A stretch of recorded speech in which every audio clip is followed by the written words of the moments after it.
Seja muito bem-vindo ao Cantinho Teológico. Eu quero falar sobre um texto bastante significativo e importante para que a gente venha trazer para que a verdade não apenas apareça, mas prevaleça sobre as nossas opiniões. Não tenho dúvida alguma de que nós muitas vezes projetamos nossas ideias para dentro do texto bíblico e achamos que isto se constitui na palavra de Deus, quando na verdade são as nossas ideias, os nossos insights. De modo que quando nós interpretamos a palavra de Deus, devemos seguir alguns caminhos de interpretação. E quando eu vou para uma leitura cuidadosa e atenciosa da mesma, eu preciso ler com cuidado e entender. Porque ler é entender. Se eu fiz a leitura e não entendi, é porque eu não estou sabendo ler. E para quem não sabe ler, eu tenho uma boa notícia. Existe a arte de ler e você pode aprender. Aliás, toda arte pode ser aprendida. A arte da interpretação, a arte da leitura, a arte, enfim, da homilética, que é a exposição bíblica, independente de você ter uma aptidão ou um dom espiritual, quando não um talento natural para uma dessas áreas específicas, mesmo assim, você pode melhorar ou ainda aperfeiçoar em cada um desses quesitos. Quando a gente se depara com um texto como este, 1 Coríntios, capítulo 14, versículo 1, a gente precisa identificar o parágrafo. Por causa de quê? Cada parágrafo vai constar uma ideia central, tem uma unidade de pensamento. Quando você lê após identificação, versículo 1 até o 5, você tem que buscar essa ideia central. E qual é que está sendo dita aqui? É que a língua ela tem primazia, quer na igreja ou ainda individualmente? Será que é isto? Vejamos um ponto de vista bem diferente do que é apregoado. Geralmente as pessoas só vão por um caminho. Eu quero mostrar um outro caminho, não necessariamente um atalho, mas um outro caminho que é perfeitamente possível caminharmos e que eu entendo que está mais coerente com aquilo que o texto está tratando, considerando todo o contexto. Vou por parte. Seguir o amor. Quando Paulo diz para seguir o amor não é simplesmente uma emoção, né? Fazer coraçãozinho e dizer eu amo a palavra de Deus, eu amo Jesus, eu amo Deus, eu amo as pessoas. Não é desta maneira, gente. O amor é procedimento, é ação, é algo que você precisa realmente se importar e se ocupar.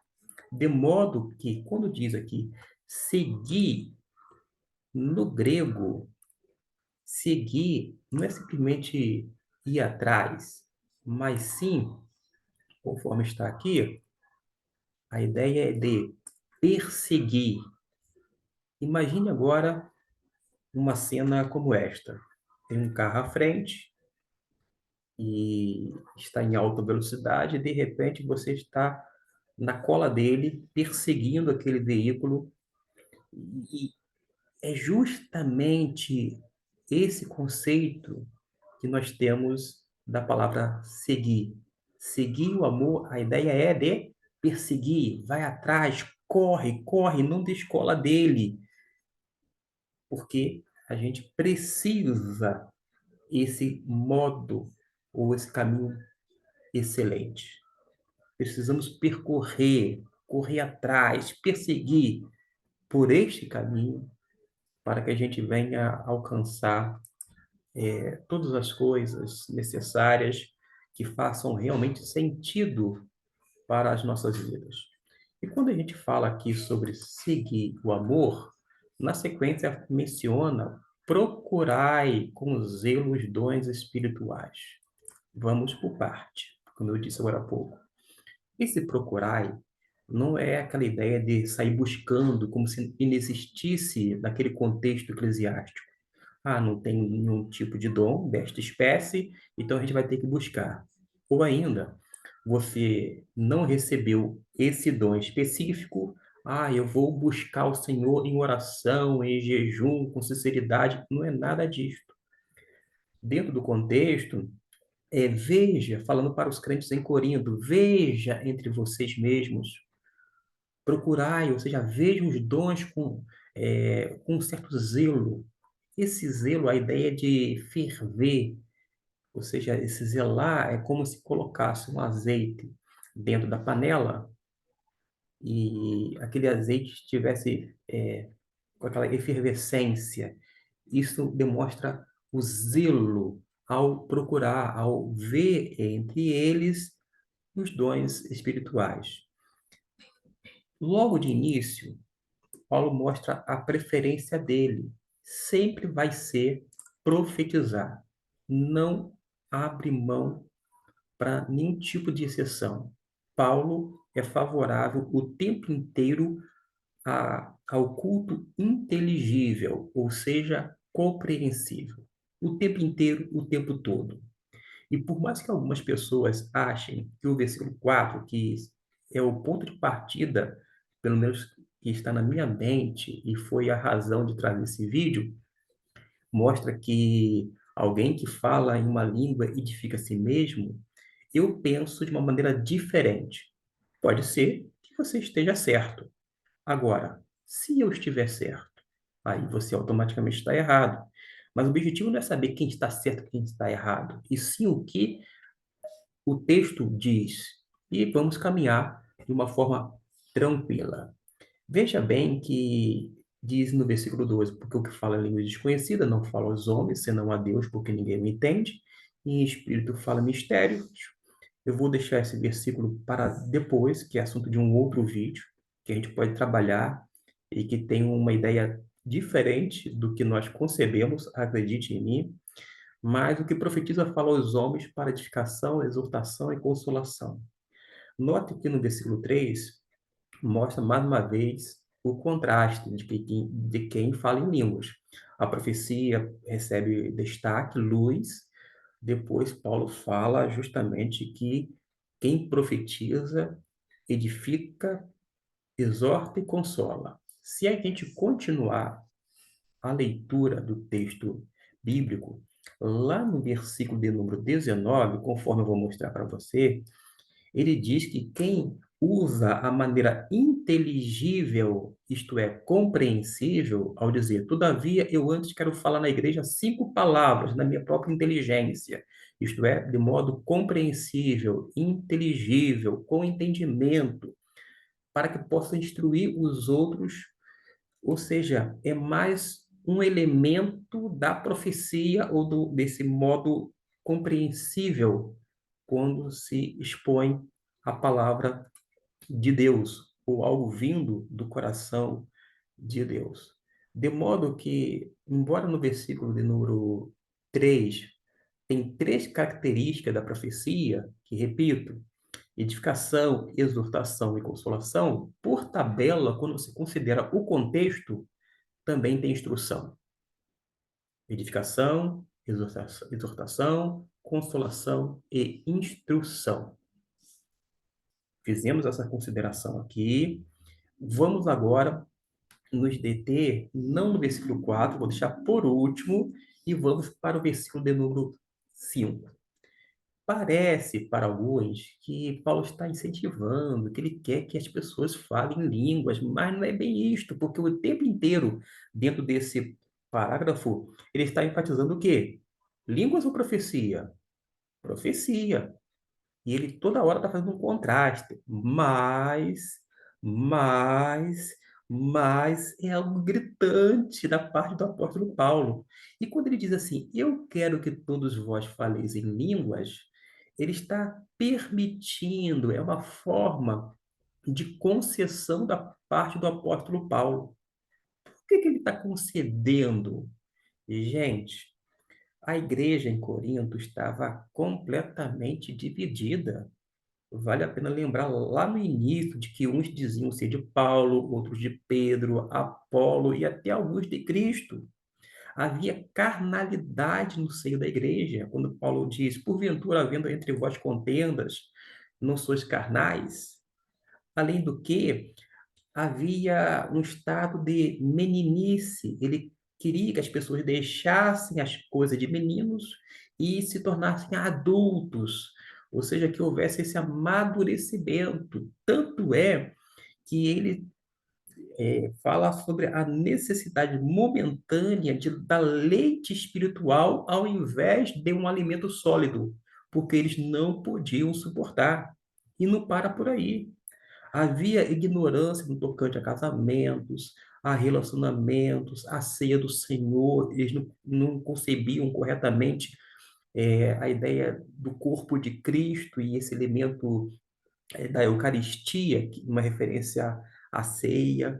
No capítulo 15, vai demonstrar que alguns deles não estavam acreditando na ressurreição, de modo que Paulo vai dizer: ora, se Cristo não ressuscitou, então a nossa pregação é vã. O que eu estou fazendo aqui? Se eu falo que Cristo, eu apresento sempre um Cristo crucificado, porque a teologia paulina é a teologia da cruz. Mas no capítulo 12, ele começa falando sobre o estado de ignorância dos crentes em Corinto. Não quero, pois, irmãos, que sejais ignorantes no tocante aos dons. Havia desconhecimento, ou seja, ignorância por parte desses crentes. E é dentro desse terreno todo minado, a ponto de ele escrever a segunda carta aos Coríntios, e a divisão ser tão gritante que ele precisa colocar na mesa as credenciais apostólicas para que fosse, vou dizer assim, reconhecido como tal.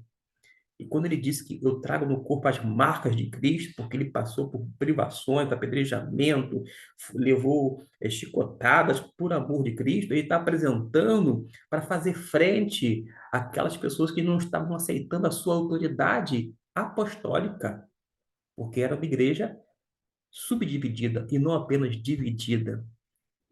É dentro desse contexto que ele faz essa concessão. Eu quero que todos vós faleis em línguas.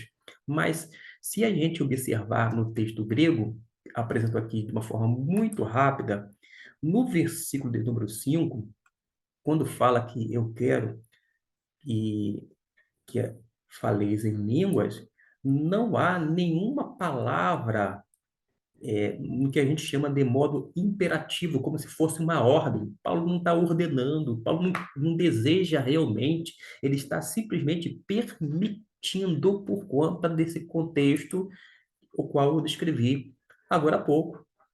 Tanto é verdade que se você ler só até aí, é como se você estivesse num beco e esse beco tivesse um muro, mas o beco ele é contínuo e tivesse algo além desse muro.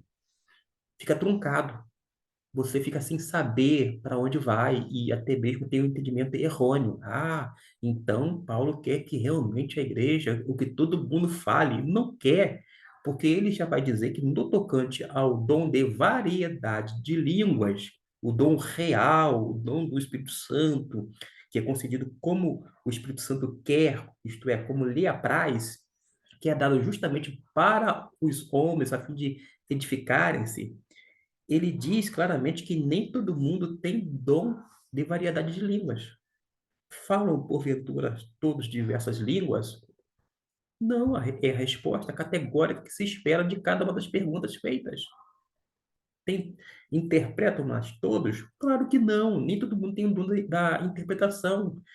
Por isso, seria um desatino se Paulo estivesse aqui encorajando e querendo demonstrar que todo mundo tinha que falar em línguas. Pelo contrário, nem todo mundo tinha os mesmos dons espirituais.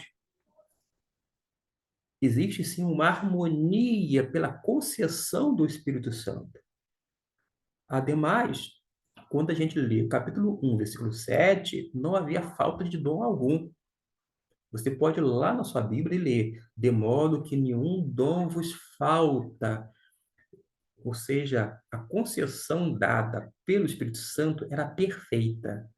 Ele sabia a real necessidade da igreja em Corinto. E é por isso que ele trabalha orientando o apóstolo Paulo. Tem um mais aqui, nesse versículo 5. Ó. Mais, muito mais que profetizeis. Na sequência, o motivo ou a razão. Por quê? Porque o que profetiza é maior do que o que fala em línguas, a não ser que também interprete para que a igreja receba edificação. Quando se tratava de um dom real, proveniente do Espírito Santo de Deus, que consiste em variedade de línguas,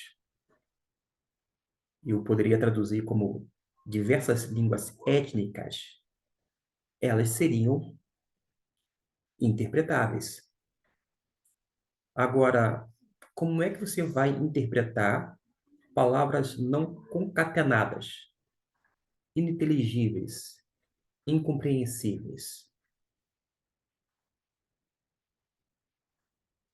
Você pode dizer, mas fala, a não ser que também interprete. Sim, mas adiante, ele trabalha, dentro do seu argumento, com a possibilidade de não haver intérprete. É isso mesmo. Vou localizar aqui, não estava no script, mas vou localizar para que você possa entender o meu raciocínio. Porque quando ele fala sobre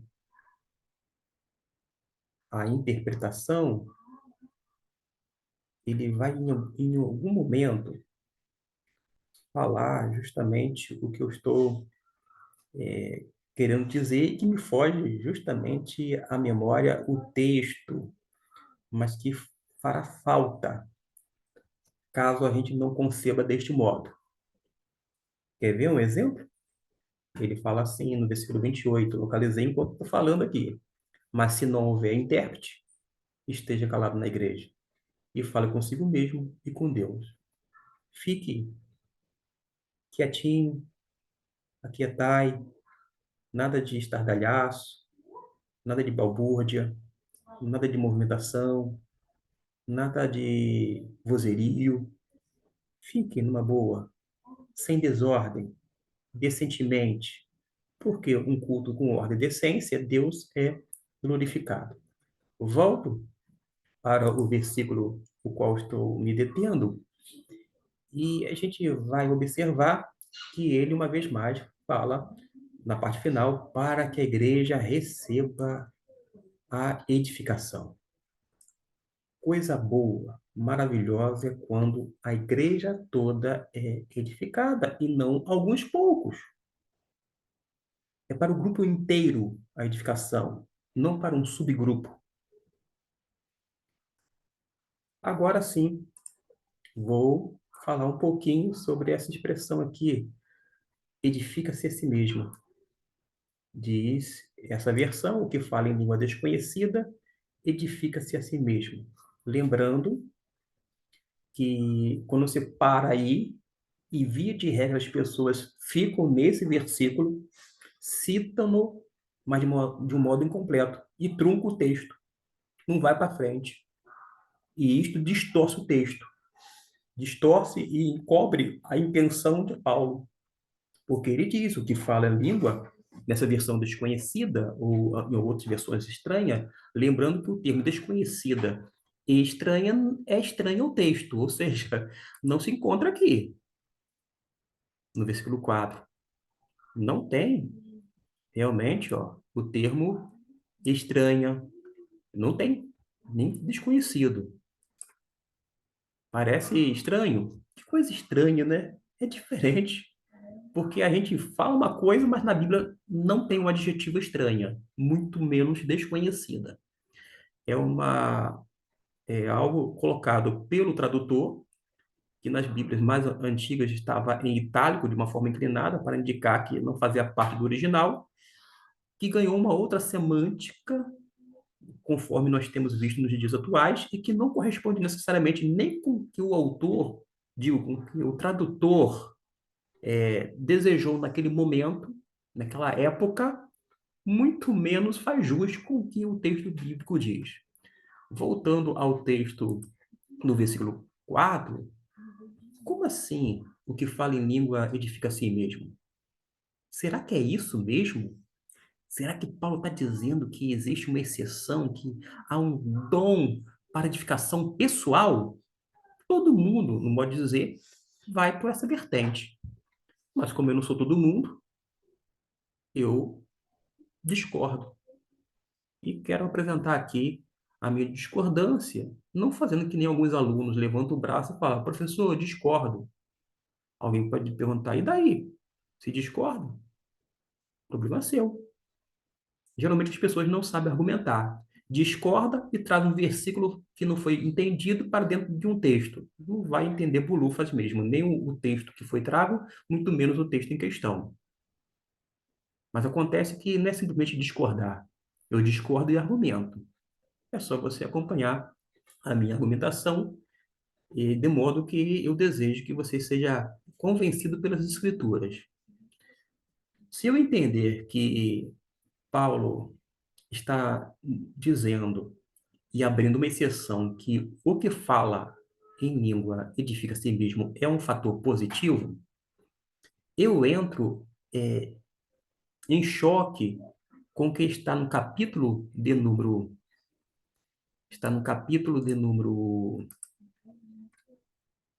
14, digo, capítulo 12, versículo de número 7, que eu estou localizando aqui, que nos diz assim: mas a manifestação do Espírito, que é uma referência a essa operosidade, ao dom espiritual que é concedido ou otorgado pelo Espírito, mas a manifestação do Espírito é dada a cada um para o que for útil.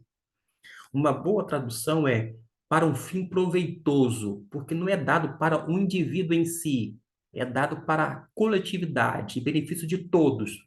Está me entendendo? Para um fim proveitoso, aqui traduzido como para o que for útil, mas é para o proveito comum e não para um proveito pessoal. E isto está em choque se você entender que existe uma edificação pessoal através de um suposto dom. Se você acha que é uma exceção, é contigo mesmo, mas o ônus da prova é contigo. Você vai ter que provar isto, e você não vai encontrar dentro do texto bíblico é, essa assertiva.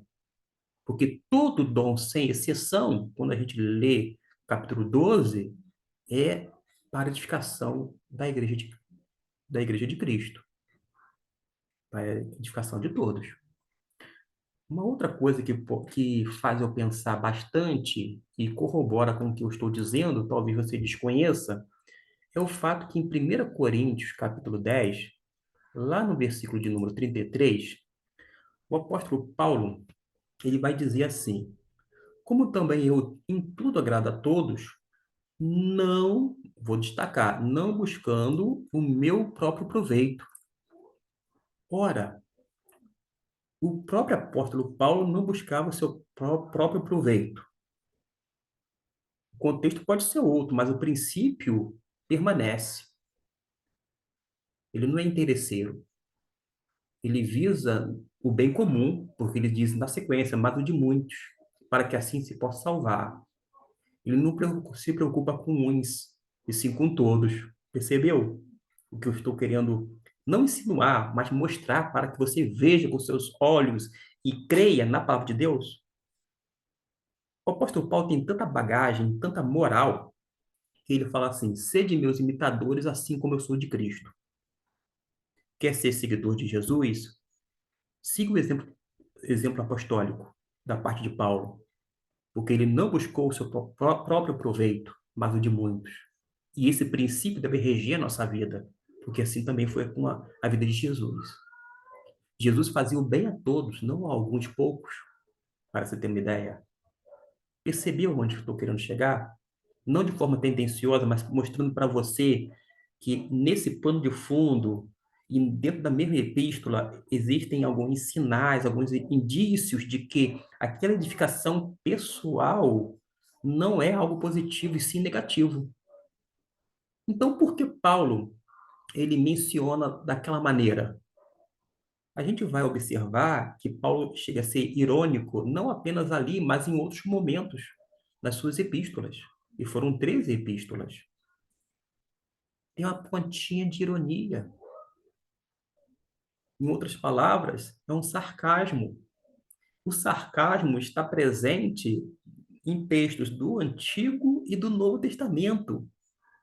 Quando a gente observa não apenas em algumas versões na nossa própria língua portuguesa, mas também nas línguas originais. Nas originais chega a ser perceptíveis. Por isso, a importância de estudar e aprender tanto o hebraico quanto o grego. Para quê? Para aprender ainda mais a palavra do Senhor. Eu não me contento com pouco e não quero que você fique satisfeito só com esse texto, por mais maravilhado que esteja dizendo. Eu nunca pensei por essa vertente. Talvez não pensou, mas eu quero apresentar o seguinte: quando Paulo, no capítulo 12, na Paulo, em 1 Coríntios ainda, não vou ser dessa carta não, é tudo dentro da mesma epístola, no capítulo 12, lá no último versículo, ele fala uma coisa importante. Portanto, procurai com zelo os melhores dons, e eu vos mostrarei um caminho mais excelente. Qual é o caminho mais excelente? Você respondeu. É como se eu estivesse ouvindo seu balbúcio, o amor.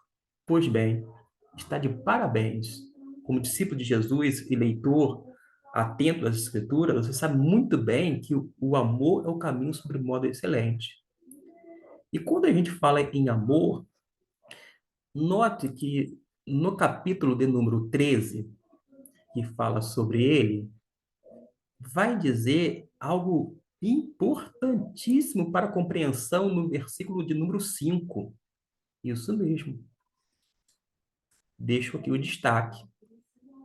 Aquele caminho sobre modo excelente que eu, você e aqueles crentes em Corinto, que é aqueles que achavam que estavam se edificando, quer espiritualmente ou ainda emocionalmente, e aquela vivência de falar em língua servia como um arrimo espiritual para eles, e ele se deleitava de uma forma maravilhosa. Indica que eles estavam sendo egoístas. Isso mesmo, por causa disto. Porque quem percorre e quem vai perseguir o amor, indo atrás, colando ali no amor, perseguindo, não vai buscar os seus interesses, vai buscar sempre o interesse comum de toda a comunidade. Percebeu agora a importância de uma interpretação, considerar todo o contexto, e eu estou utilizando a mesma carta, a mesma epístola.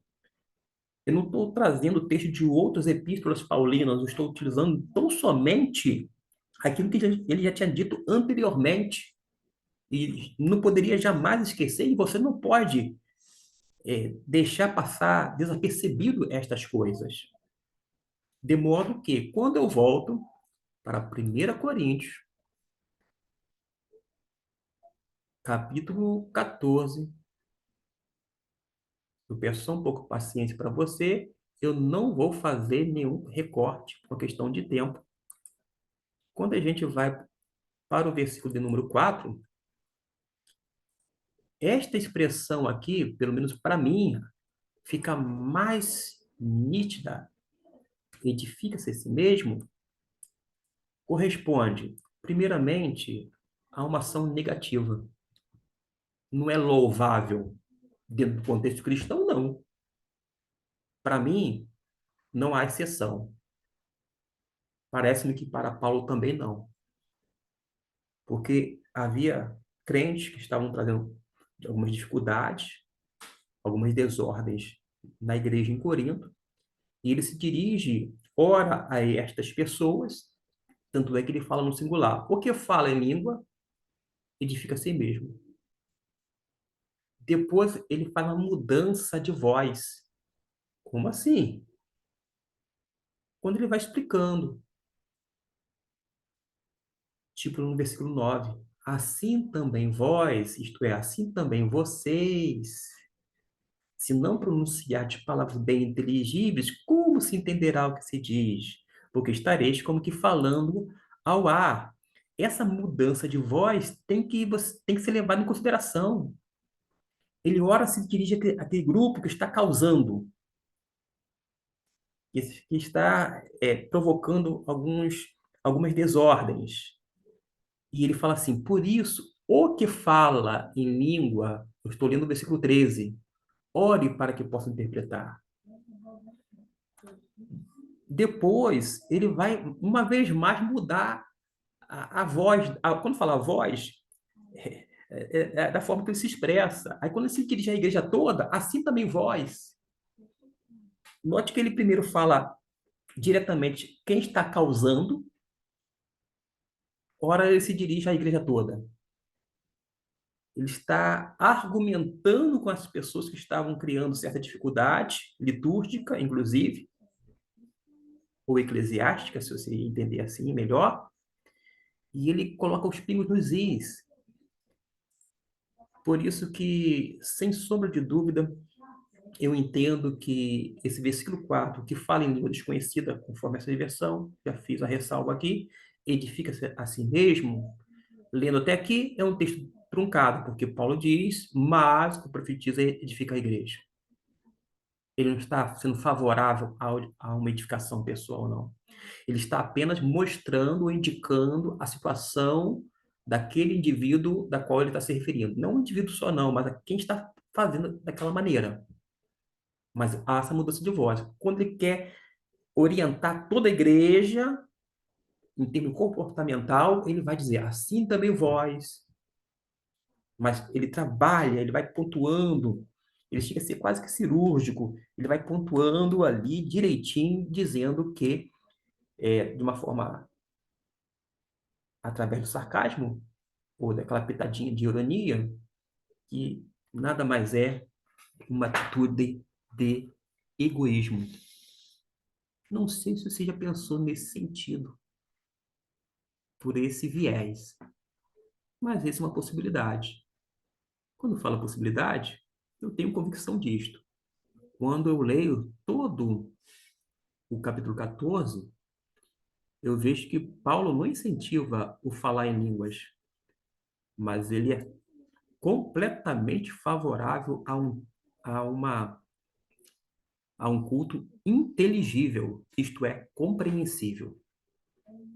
E se você tem todo o direito de crer de uma forma diferente da minha e eu da sua, eu te respeito, você me respeita, mas eu apresento a verdade da qual eu concebo e mostro e argumento.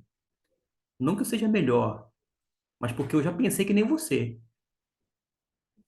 Eu já fui, tipo, Maria atrás das outras. As pessoas falavam e eu seguia. E lia um monte de livros que falavam a mesma coisa. Mas a partir do momento que você vai lendo, vai debruçando sobre o assunto, vai pedindo a Deus em oração, vai pedindo esse discernimento, sabedoria, entendimento, você vai vendo algumas coisas. E não é à toa que homens como John Stott me ajudou completamente nessa orientação, nesse modo de ver de forma diferenciada. O que eu estou apresentando aqui não é resultado de um trabalho original. Eu não tenho essa pretensão. Mas vendo que esse tipo de interpretação e de entendimento foi defendido por homens lá atrás. Mas acontece que de um tempo para cá a influência é tão grande, que coloca o homem no centro de tudo. Inclusive, mostrando que, não, o homem sim pode buscar a sua edificação, quer emocional, quer espiritual, que isto é de Deus. Gente, até mesmo no contexto, vou dizer assim, privado, é questionável. Quer ver uma coisa? Já que eu estou dentro desse texto bíblico como um todo, eu aproveito. Por que eu digo que é questionável mesmo em ambiente privado? Que você vai poder argumentar ou discordar de mim dizendo, não, Paulo, na igreja, ele queria a interpretação. Se não houvesse interpretação, então a pessoa pode falar quietinho em casa com Deus, pode se edificar numa boa, se esbaldar que isto é de Deus. Desta forma aqui, como é apresentada, é um sonoro não.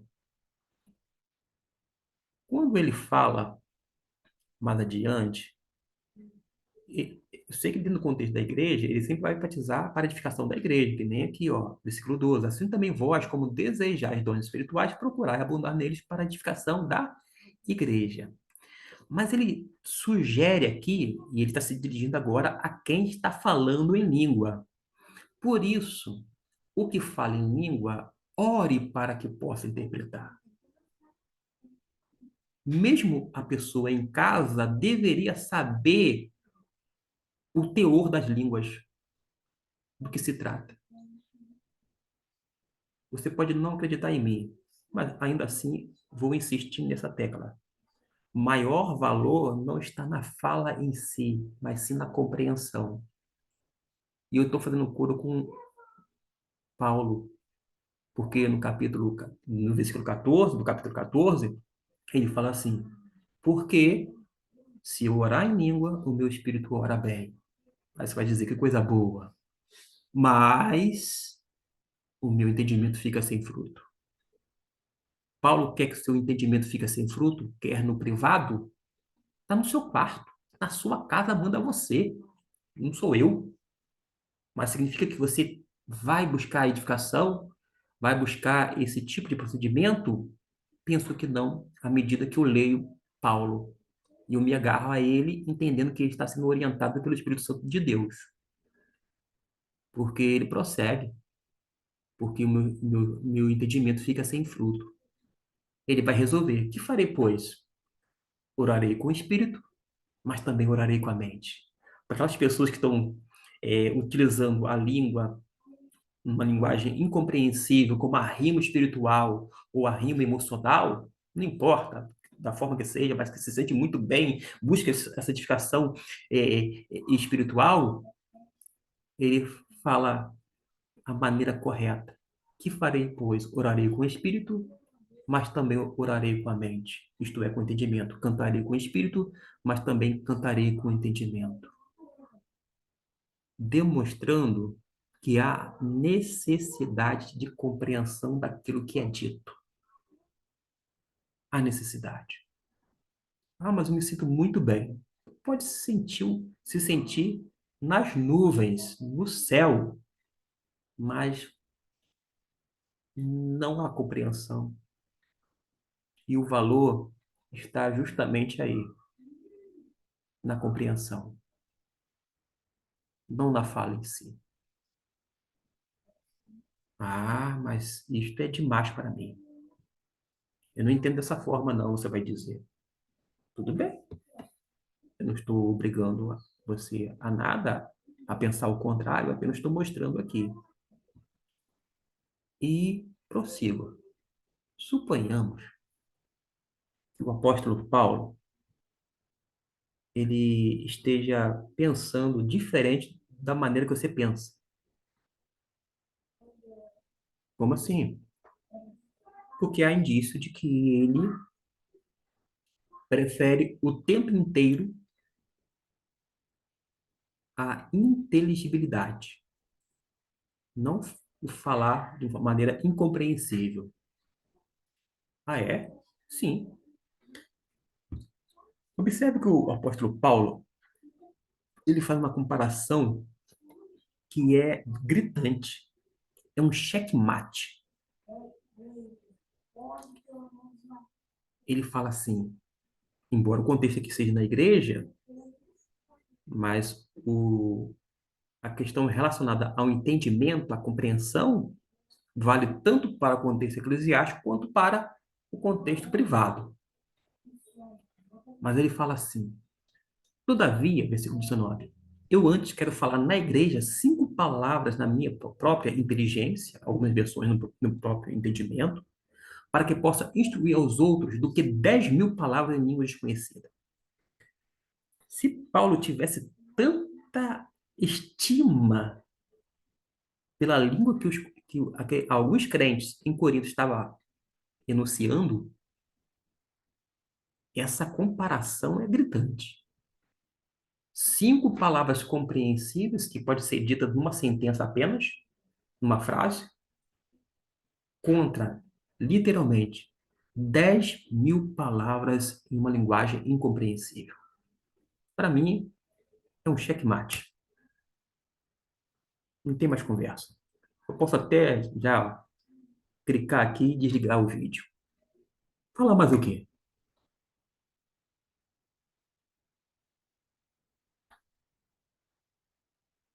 Suponhamos que uma pessoa,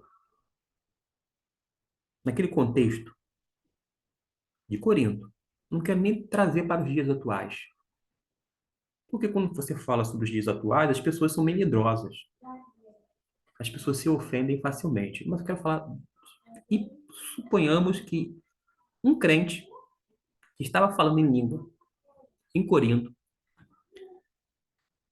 levasse 1 hora e meia para enunciar cerca de 10.000 palavras inteligíveis, não compreensíveis. 1 hora e meia. Se você fizer as contas, de repente você vai chegar assim, não é mais tempo. Não, não, não. Só para exemplo, a grosso modo, 1 hora e meia. Paulo está dizendo assim, uma sentença, uma frase, contendo 5 palavras, é preferível, porque eu estou instruindo as pessoas com o teor do que 10.000, ou seja, se você ficar em casa, não precisa ser aqui na igreja, não. Já que é Corinto o exemplo é meu. Eu posso falar. Do que você ficar na sua casa 1 hora e meia falando em línguas. Ah, mas aqui fala todavia eu na igreja. Mas se aplica também. Porque ele apela, ele já tinha dito sobre a necessidade de usar a mente, de usar o pensamento, esse elemento cognitivo. Ele já tinha dito anteriormente no versículo 14, 13, e ele vai chegar assim, se dirigir agora para todos. Irmãos, não sejais meninos no entendimento, mas sede meninos na malícia, e adultos no entendimento.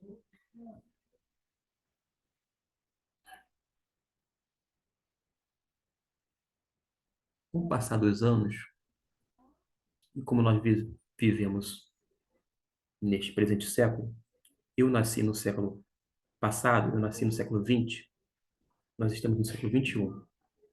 Você talvez que está me ouvindo nasceu também no século passado, assim como eu. Eu nasci na década de 70. Nós que vivemos neste século presente, sempre ouvimos, até mesmo pelo crescimento de alguns movimentos dentro do cristianismo, que a evidência de uma experiência altamente significativa seria justamente uma fala de uma língua incompreensível. Todo mundo diz que é um sinal, é uma evidência. Bastou falar uma vez, indica que a pessoa teve aquela determinada experiência. Esse entendimento não está no decorrer da história da Igreja Cristã. Não fundamenta-se na Escritura Sagrada.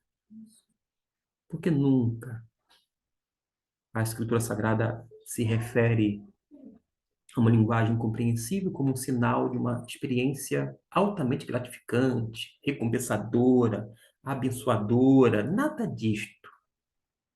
Nunca houve essa associação no decorrer da história, até o século XVIII, por aí.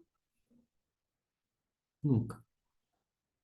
Aí, a partir de 1900, século passado, começou a surgir essa ideia.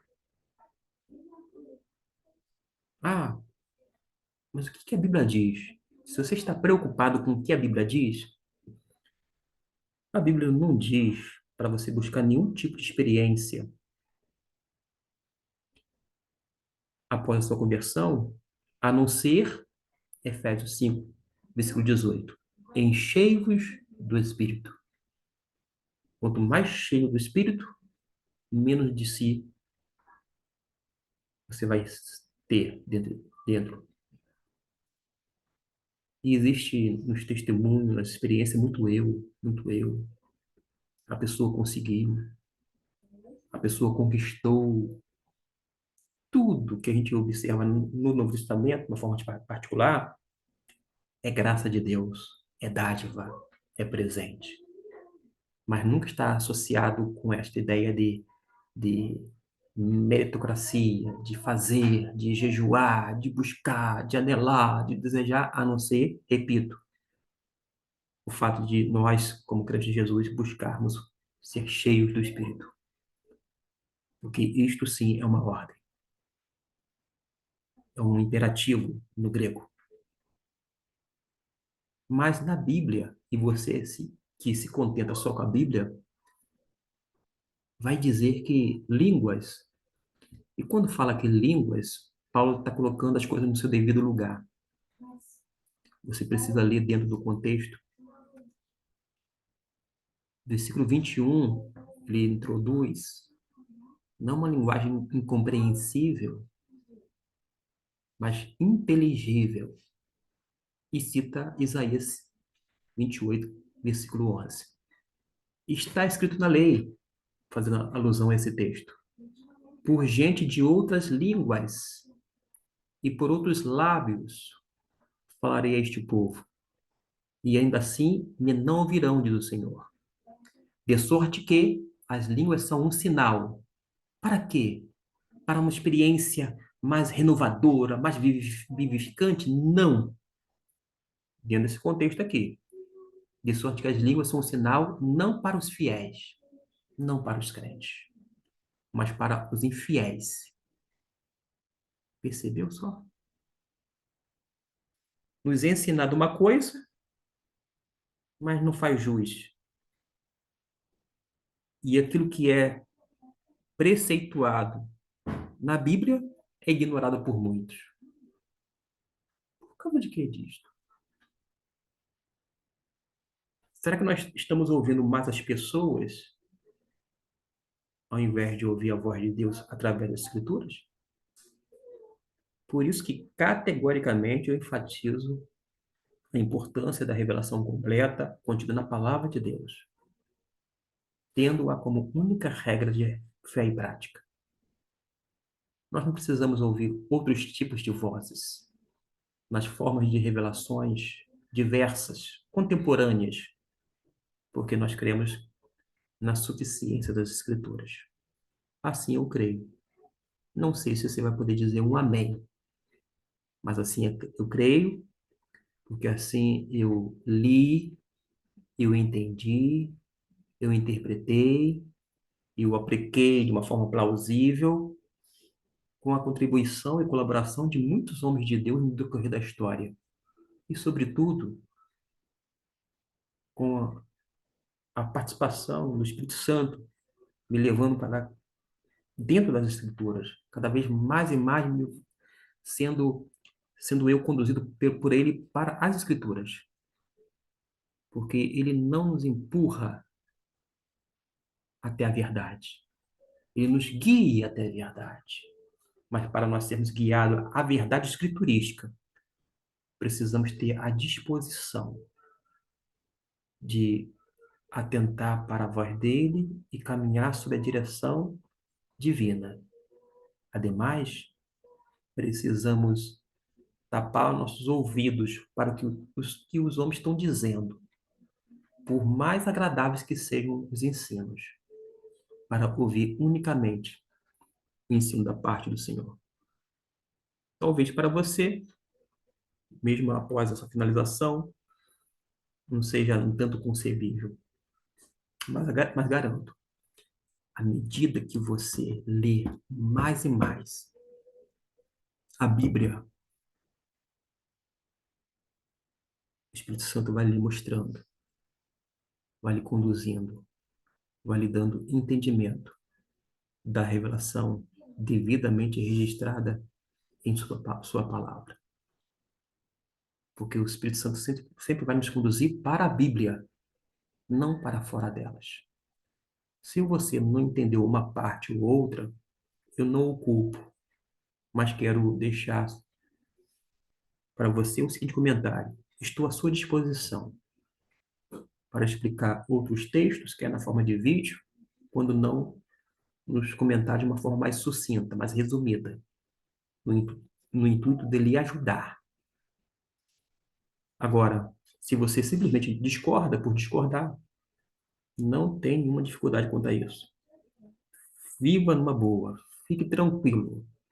Mas quando você entender que a vida é para ser vivida, desculpe a redundância, de maneira comunitária, visando o bem comum, segundo a manifestação que nos é dada através dos dons espirituais, ou do dom no singular, pode ser que você recebeu apenas um dom espiritual, visando o proveito comum, aí, quando você entender isto, eu te garanto que você não vai querer sair da Bíblia e deixar de ouvir a voz de Deus, porque as vozes humanas não nos satisfazem a alma e nem sempre nos alinha com o pensamento do eterno. Que Deus lhe abençoe rica e abundantemente.